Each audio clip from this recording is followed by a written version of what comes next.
नमस्कार, मेरा नाम प्रियंक व्यास है और मैं पेशे से एक शिक्षक हूं और मैं सिविल सेवा की तैयारी करने वाला एक एस्पिरेंट भी हूं।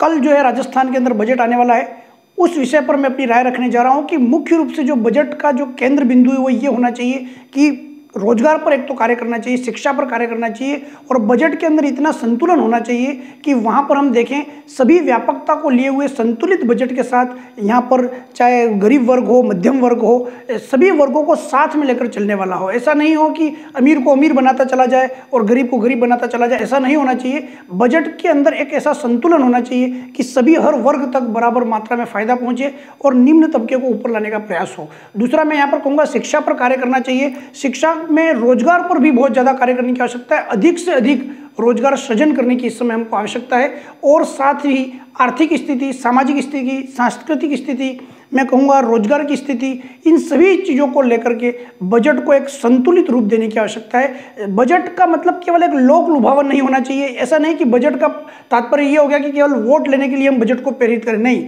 बजट पारित करने का मुख्य उद्देश्य ये होना चाहिए कि हर एक व्यक्ति तक और पंक्ति में खड़े हुए लास्ट व्यक्ति तक बराबर मात्रा में लाभ पहुंच सके।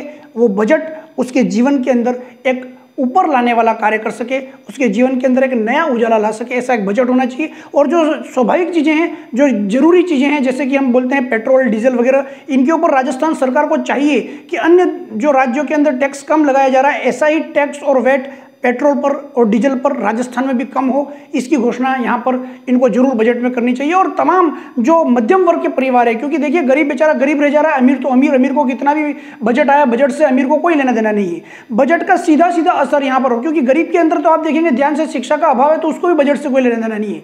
बजट का डायरेक्ट इफेक्ट होता है एक मध्यम वर्गीय परिवार पर। तो आपको उसको इस तरीके से लेकर के चलना है कि जो जरूरी चीज़ें हैं, जैसे गैस की टंकी है, जैसे राशन पानी के सामान है, इसके अलावा जैसे तेल है, इसके अलावा जैसे अपन बात करते हैं गैस टंकी और ये सारी चीज़ें, पेट्रोल डीजल वगैरह, इन सभी पर वैट और टैक्स पर छूट मिले, सस्ती यहाँ पर लोगों तक पहुँचाई जाए और प्रत्येक व्यक्ति को ऊपर लाया जाए। ये मेरे विचार हैं। धन्यवाद। वंदे मातरम। भारत माता की जय। इनकलाब जिंदाबाद। जय माता सरस्वती।